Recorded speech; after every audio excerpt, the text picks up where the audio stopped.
So, I Love You is in its flop era. How did we get here? And why? My name is TT. Welcome to Mouth on the Matter. If you like Webtoon related content, Webtoon reviews, all of that, make sure to like, make sure to subscribe. My last video was about Webtoon problems. Make sure you go give that a watch, but stay here, watch this one first. Again, like and subscribe, and let's get right into this video. If you don't know I Love You and you consume Webtoons, I need to ask you what rock you have been hiding underneath. I'm just going to read the little synopsis for you. I Love You revolves around Shanae Yu, a teenager who's trying her best to get through life as much as she can, trying to avoid causing trouble. The course of her boring yet tragic life took a turn when she came across two wealthy brothers who have it against each other. So let me paint a picture for you. The year was 2017. I had just finished year 11. I had just graduated. I was scrolling on Instagram one fateful day when I just came across one post, just one post. And it was a I Love You post. And I had never seen anything like it. I'd never heard of Webtoons before. I was like, I'm actually kind of interested. I'm very intrigued. So I go and download Webtoon. Again, had never heard of Webtoons before. Download Webtoons, and the rest, as you say, is history, which is very crazy. That's such a very interesting domino effect. If I had not been scrolling on Instagram that day, it was not for I Love You, I would probably not have this channel at all. That's very, very interesting. I Love You back in the day was that bitch. Like, I don't think you guys get it. As soon as it stepped on the scene, it was number one. As far it even offseated reigning HBIC on Ordinary. Let's Play came in. True Beauty came in. Laura Olympus came in. And I Love You just did not let them breathe. Even through its hiatus, even through its first hiatus, do you know what it means to not post for 6 months? You have not updated anything, but you still managed to stay in the top 3. Don't play if I Love You. I Love You was that girl. I Love You was very much that girl. Its impact was very much unmatched. But nowadays, when people talk about I Love You, it's not with the same like goodwill and excitement that it had before. And right now, it's hemorrhaging. Like, so I just want to know what happened. How did we get to this point? So my first explanation is that people drop off, and this is honestly just the name of the game. This is for any piece of media, like ever. People drop off, people stop tuning in, people grow up, people grow out of interest. The hype that you have at the beginning is not going to be the same hype that you have at the end, unless you are a type of media that just happens to get better and better and better with every single release, like an Avatar: The Last Airbender, or you're the type of media who years later you just suddenly have some kind of random hype, like a song that was released years ago but somehow blew up on TikTok. Unless you have that kind of effect, things naturally have their peaks and things naturally have their falls. And also, the webtoon market is just really saturated right now. It's like you blink and there's 500 new webtoons being launched into originals. And that niche that I Love You occupies, that whole drama slash romance niche, it is a very competitive, tight niche. I genuinely think the only webtoon that has managed to maintain like its consistency and its engagement over 200 plus episodes is Laura Olympus. And Laura Olympus is very much an outlier. It is very much the exception and not the rule. Our webtoon has like over 1 billion views and 6 million subscribers and still manages to average about 200,000 likes each episode. I think the only other webtoons that manage to have similar types of numbers in terms of number of chapters released, the amount of views it has, and the amount of subscribers is, I would say, True Beauty and Unordinary. But those two are very much hemorrhaging likes. They do not have the same consistency as Laura Olympus. So I would say Laura Olympus is very much an outlier in that regard. I will say though, a webtoon that, to its credit, has managed to surpass like an Unordinary and a True Beauty in terms of likes per episode is Let's Play. It has 600 million views and 4.8 million subscribers, and it still manages to get around 150,000 likes each episode. It's only 180 episodes in, but for now it's doing quite well. You guys know I don't like Let's Play. It's no secret here. It's no secret on this channel. You guys know my feelings about it, but I can give credit where credit is due, that it manages to keep its audience engaged. It's only 180 episodes, but I think it will manage to keep up that streak. The point that I'm trying to make here is that once you have reached and passed the 150, 200 plus episode mark, your likes and your engagement is not going to be the same. That's just the name of the game. That's just how it's going to be. People will forget to tune in.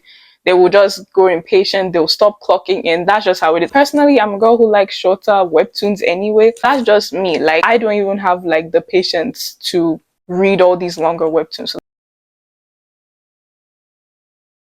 So the second point that I have here is that it drags on.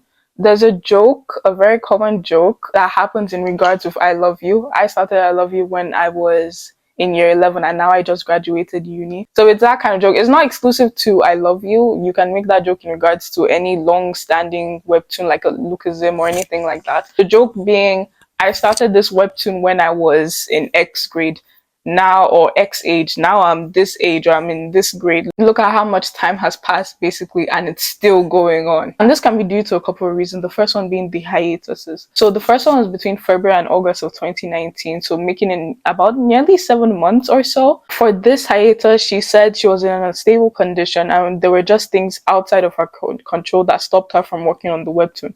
She also took to Twitter during the hiatus saying, "The things I do not feel comfortable sharing with the general public and I am not obligated to share everything that is going on in my private life."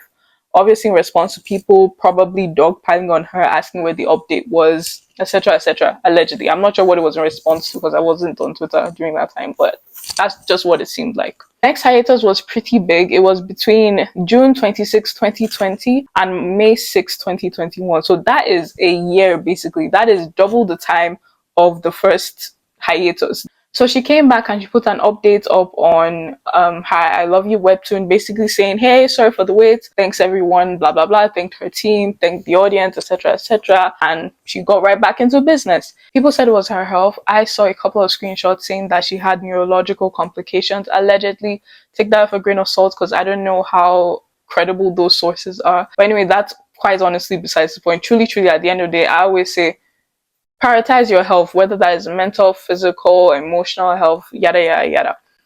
The bottom line is she was not able to post for extended periods of time. And honestly, that's not her fault. There's nothing you can do. Once I'm sick, I'm sick. Like, what can I do again? There's nothing you can do. It's not her fault, but it did impact her webtoon unfavorably.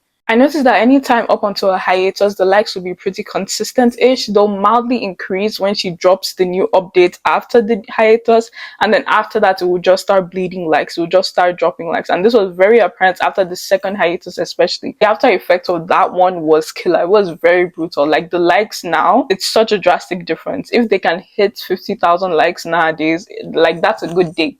This is coming from a webtoon that has 4.6 million subscribers. At its peak, it could get like mid 200,000 likes. So this is quite a drop. I really do think the second hiatus was very much the nail in the coffin. I think after the first hiatus, like she was still in the 100,000 likes range. There was still an opportunity to rebuild. Like I said sometime in my intro, like even though she did not update for 6 months, she was still in the top 3 of webtoons during that time. So I think there was ample opportunity to try and rebuild, but unfortunately it just couldn't happen because of that second hiatus and her health. Not her fault, not anyone's fault, but that's just what happened. It did impact her webtoon. I really do think it impacted it at such a crucial time because that was peak pandemic time. That 2020, 2021, that was like the pandemic just started, you know. Everyone's at home, everyone's locked in, everyone's turning to their devices. I would think that webtoon would probably be doing numbers, and that's just a guess. That's just a guess. I think, but I really do think like YouTube, TikTok, Webtoon, anything that can offer up entertainment. I really think like those platforms were doing numbers, but I'm not sure. Take it with a grain of salt. I would love to know how like Webtoon creators did during that time, but that's just a guess from me. So aside from the hiatus, you know, dragging the webtoon along, I also think the format of the webtoon makes it drag on a lot as well. Like, it just seems so bogged down with text. It's so heavy. Like you can get texts that are just filled with words, very wordy text. Also couple that with the fact that the drama itself bogs it down.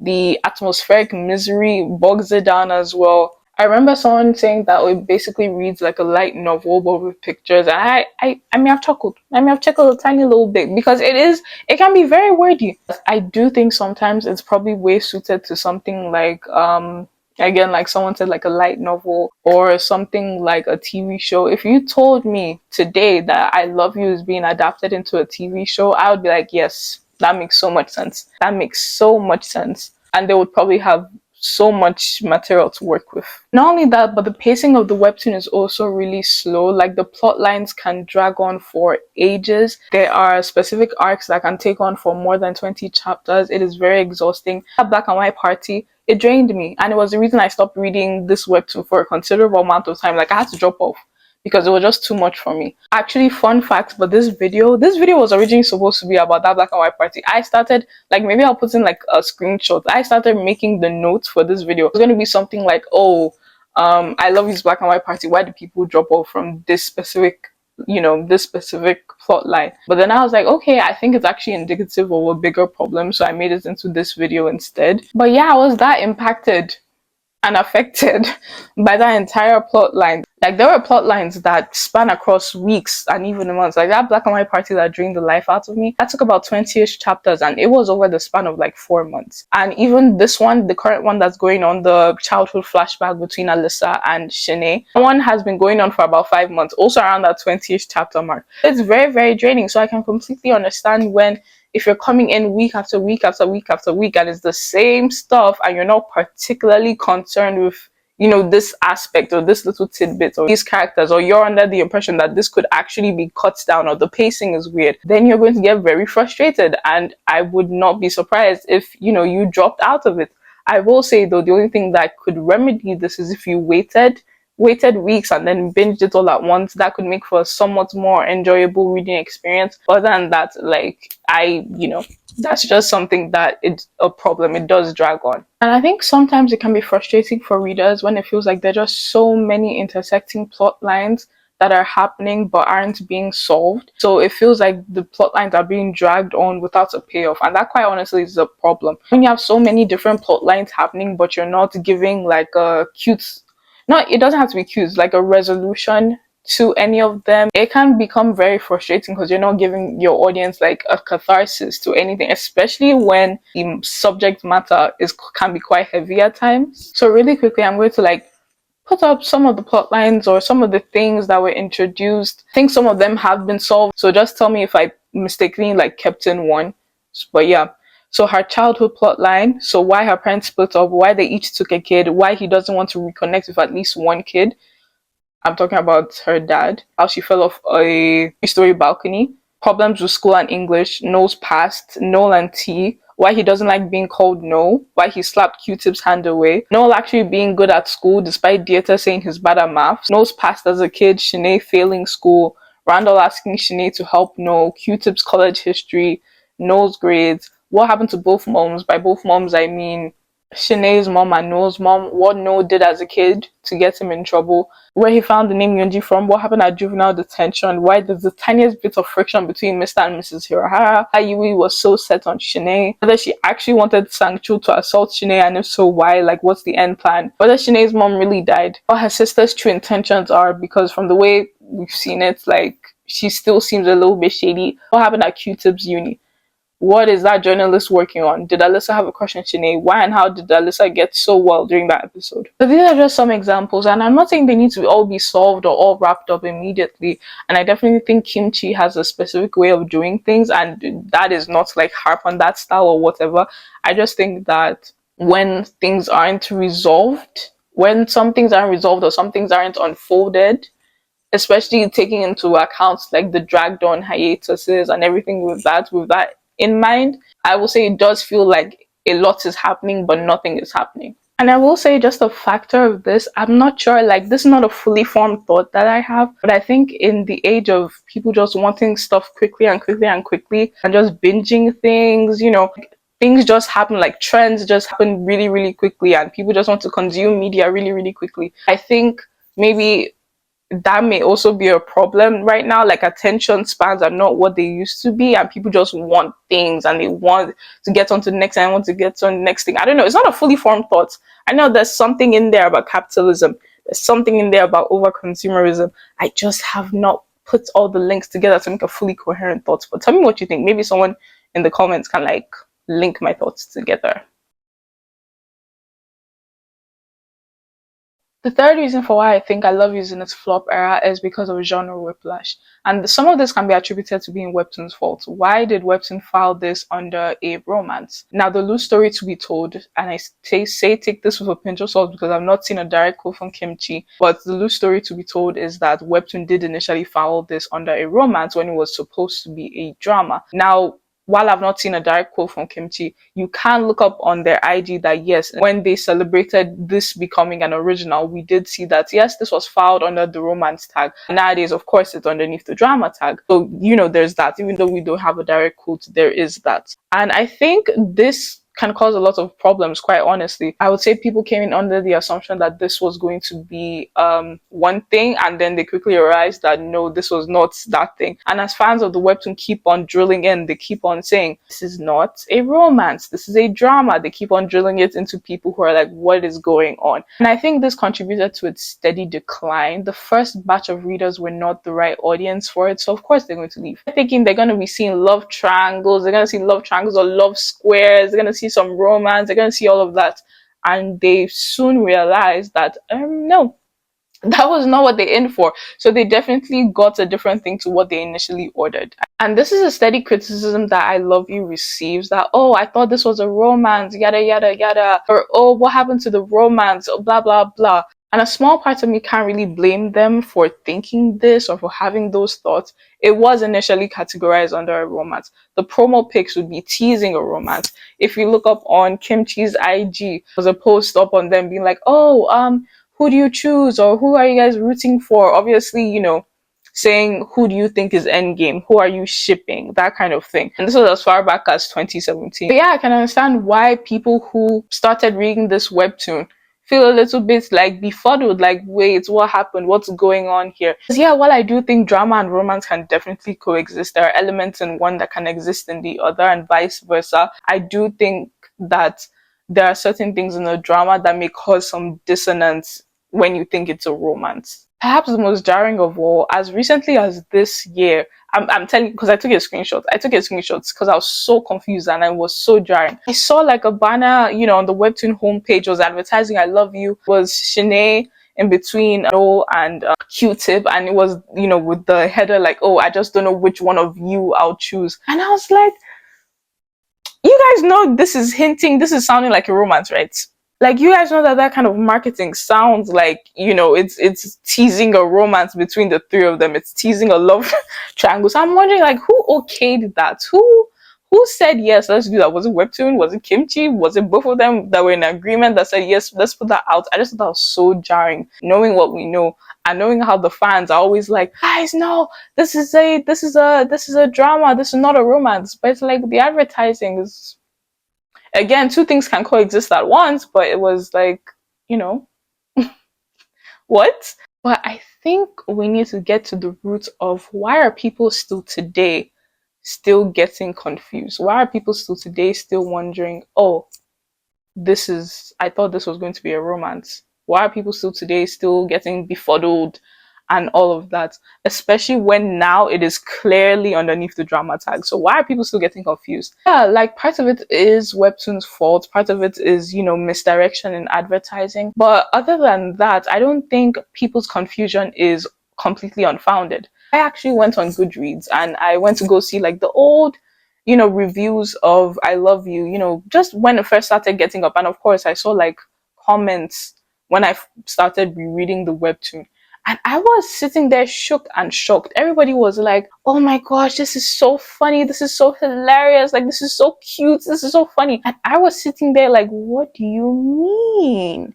What do you mean? Are we reading the same webtoon? This is the most miserable, depressing thing ever. What do you mean? Like, this is so funny. And then I was like, oh, I started reading. I was like, oh, like, oh. Yeah, they're not saying that stuff out of nowhere, guys. They're really not. Reread it. I think because the webtoon has gone on for so long that people have forgotten its roots. People have forgotten from whence it came from. But no, guys, it's giving rom-com. Yeah, it's giving rom-com. I would say for the first 30ish to 40 chapters, you could be excused for thinking that this was a rom-com. I really do think so. I genuinely feel that some of it was really, really funny. And I'm not saying that it's not funny later on. Like chapter 3, when she popped up with that mask, I burst out laughing. It was so funny. It started out really funny. It was just like hijinks. It was going to a party, tripping over some rude guy who called her a fat ass, and then pranking your friends with, this other guy. By the way, that prank was actually very dark. That prank was very dark. I did not approve of that prank, helping that guy to the hospital, finding the same guy that tripped you and that you threw meat at his jacket at, getting strapped down, and then your friends coming and be like, whoa, what is this situation? Your friend then kneeing him. She thinking that's the end of it, then she ends up seeing them again at this one restaurant, plus the guy that she rejected, and like they're drawing on each other's faces. And then there's just some other things like Nola and Shanae helping out a kid, Nola and Shanae at the mall, Nola and Shanae's like banter. Like the girls, they're not irrational for thinking this is a rom-com. You have Q-Tip holding her hand at the restaurant, Nola and Q-Tip both about to offer her their jackets. It's giving love triangle. Q-Tip potentially looking jealous after Noel gave her his jacket. Nola and Sinead bantering again at the restaurant, and again Q-Tip looking jealous at their banter in and out of sight of the restaurant. Me thinking back to the guys like holding or touching her and just becoming really flustered. Q-Tip's attempt at winking and telling her that the scarf his mother gave her looks decent on her. Sinead tutoring Noel theater and sushi, and they're fighting over chicken. And you know what? Just a little sidebar. I'm going to have to apologize to the Q-Tip girls. I've called them delusional. I've called them so delusional. And you know what? They're a tiny little bit delusional. But they're not delusional in thinking that there could be a romance. They're not. They're not delusional for thinking for shipping Shanae and Q-Tip. They're a little bit delusional though. They're a tiny bit delusional because that age gap is very crazy. It's very crazy and it's very unhinged for you to be shipping that. But I will say they're not delusional because the crumbs were there. The crumbs, as pitiful as they may be, they were there. They were there in the beginning. We may have forgotten. I forgot. I'll put my hands up. Me too, I forgot. You all know I forgot. But those Q-Tip girls, they're not delusional because it was there. It was there in the beginning. I will go as far in saying that up until like chapter 40, you would be excused in thinking that, yeah, this is actually a rom-com. Yeah. I think you would be excused in thinking that. I really would. That's around that benchmark, that chapter 40 is that's when all the really creepy, weird stuff starts to happen. Like Q-Tip's mom starts pimping out Sinead to Q-Tip. Very weird, very odd, very scary. Soon after that was that whole 20 long chapter miserable plotline of that black and white party, which was so like that put me again, like I said, that put me inside a slump. And I'm not saying there wasn't any other cute things that happened after that 40ish mark. There obviously was. Like I think around chapter 80ish, that's when Dieter and Shanae went to a theme park, and it was just so cute. It was just so adorable. Dieter winning her a beer, them going up on the Ferris wheel, hand holding, blushing. It was just so adorable. And you have to remember, I was 17 at that time. This was like November 2018 when those chapters came out. It was so cute. It was so cute to me. I just remember being like, wow, this is it. This is it. This is what it's meant to be. This is what it's meant to look like. Episode 117, we have Nola and Sinead holding hands. So yes, there are times after, even though yes, you could probably argue that they're platonic, there are times after, the episode 40 mark that you could be cute.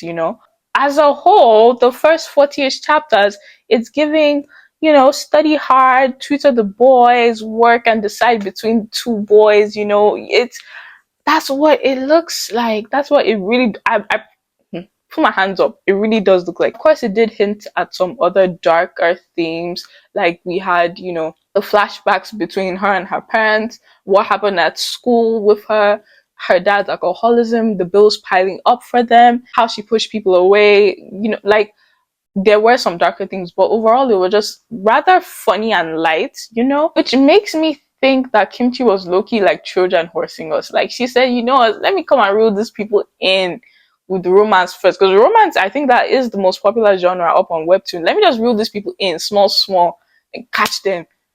Then they'll read all my other stuff. It's like, that sound where it's like, ask me a platform, but I had a plan. That's that sound.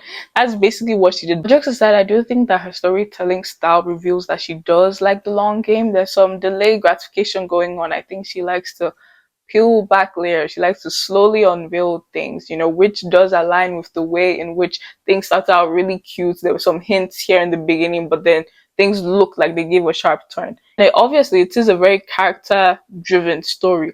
But I do have to wonder how satisfying it is when people have waited through COVID, they've waited through years, hiatuses, everything of that, and we still don't have satisfying conclusions to a lot of things that were introduced. The last reason I have is that the audience simply just got older. I did make the joke some time ago about the passage of time, but I do think that it holds true. I Love You started as an original in 2017. It is now near the end of 2022. That is about 6 years. I am a wildly different person now at nearly 21 than I was at 16. My interests may have changed. My time that I have for things would have changed. My priorities, my responsibilities would have changed. At 16, 17, and even 18, probably could read webtoons like water. Like I could just consume them, consume and consume them. But now I have to be very strategic in what I pick because like I don't really have a lot of time. This isn't I Love You specific. I do think it pertains to a lot of different webtoons, like, audiences just simply getting older because that's just a passage of time. You can't do anything about that. And I will say that in fact, I Love You happens to stand a really good chance because yes, while the characters are, let's say, teenagers, I will say that, the subject matter isn't too juvenile, so I think it can draw in crowds of different audiences across different ages. But I really would not be surprised if the audience of I Love You, some of the audience of I Love You, just simply aged out of it. Is it fair to say that I Love You is bad?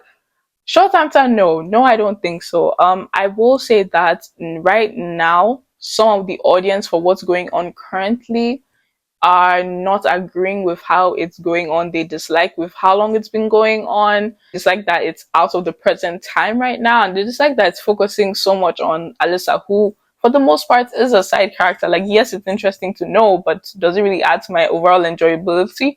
Especially when it's been going on for so long. It's been going on for like 5 months.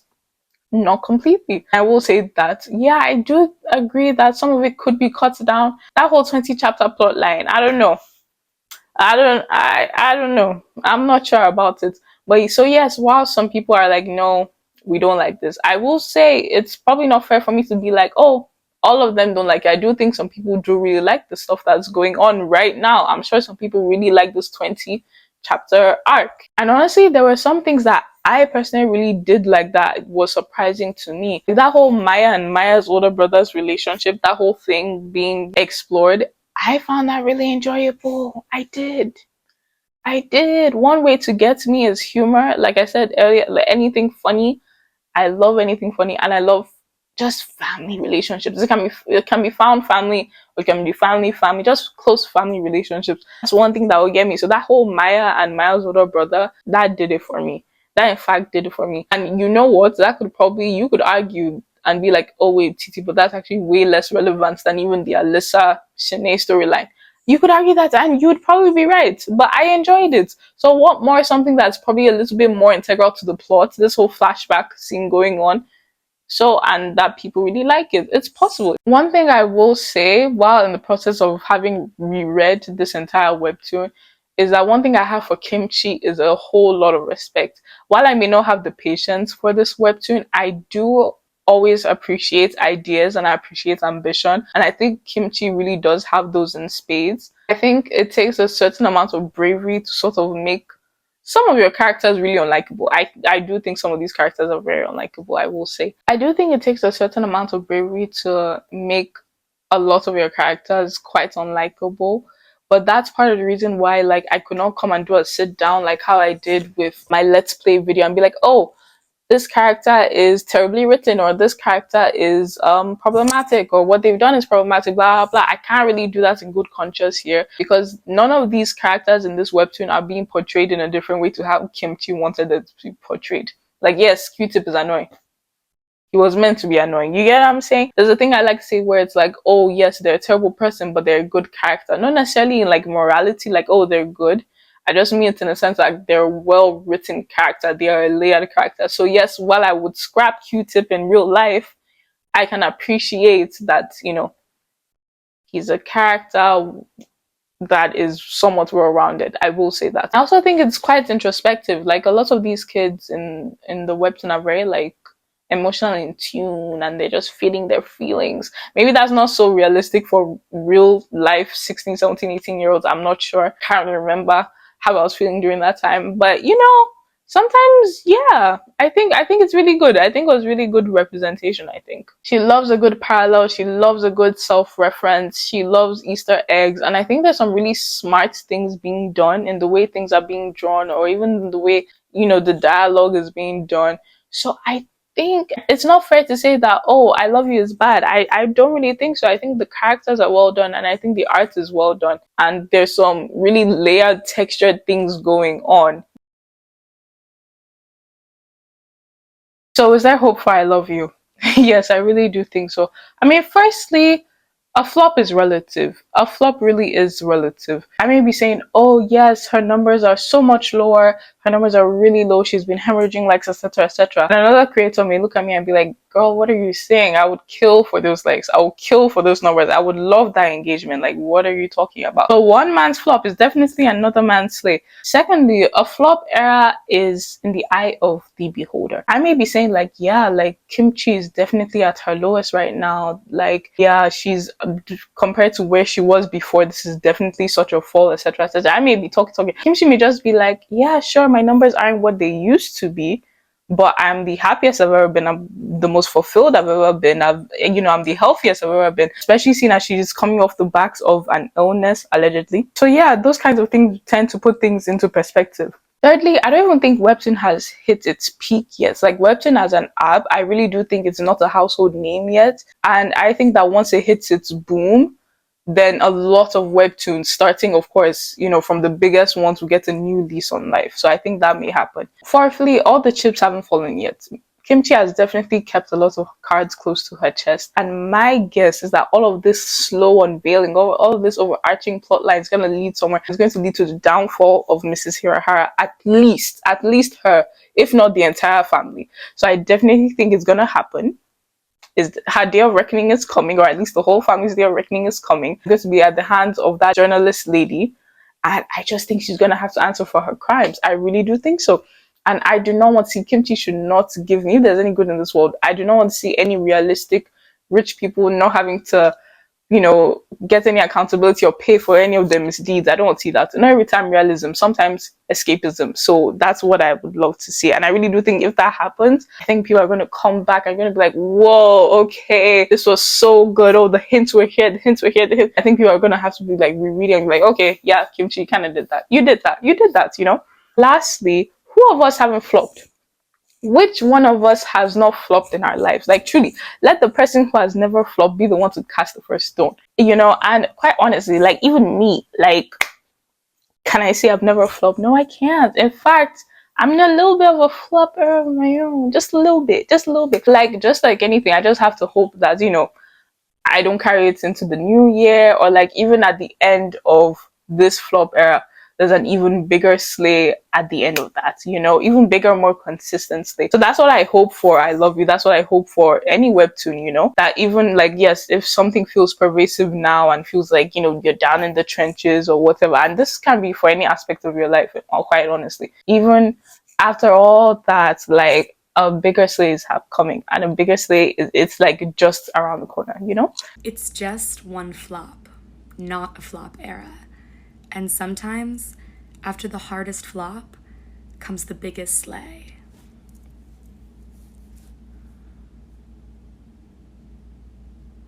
So yeah, that was the video. I hope you enjoyed. Make sure to like, make sure to subscribe, comment down below, tell me what you thought of this video, whether I agreed with this video, whether you think yes, I Love You in its flop era, whether you're like, no, it's not its flop era, what are you talking about? I actually really, really like it. I don't think it's in its flop era. Or maybe I missed some things. Maybe you're like, oh, okay, actually there's this and this and this and this and this, so I also think this is a factor in as well that you kind of missed, that's also contributing to its flop era. So let me know. If you want to be messy, you can also tell me whether you think there's some other webtoons. You could also name names if you want. You don't have to though, that's really messy. But other webtoons that you may think are in swap era, So yeah, that's it for this video. Yeah, do all the things I said, like, subscribe, comment, that, and I'll see you in the next one. Bye.